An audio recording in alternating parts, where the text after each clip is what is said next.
Bandera Reports Afternoon Edition. Lalaking nanakit umano sa kanyang ka-live-in partner. Solo ngayong naninirahan sa selda ng kapulisan. Himas rehas ngayon ang nasabing suspect matapos magsumbong sa mga kapulisan.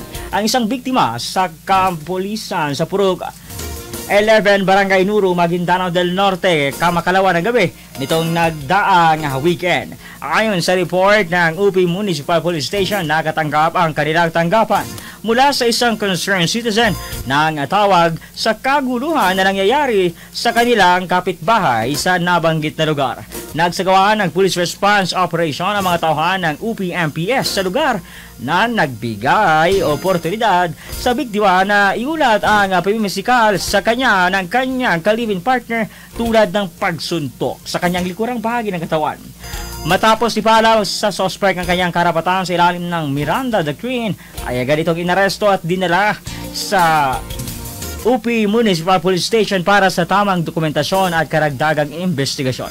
Samantala, kinilala naman ni Officer in Charge, Police Captain Rogel Dicena, ang naaresto na si alias Ronel, 38 taong gulang, na residente ng nasabing lugar.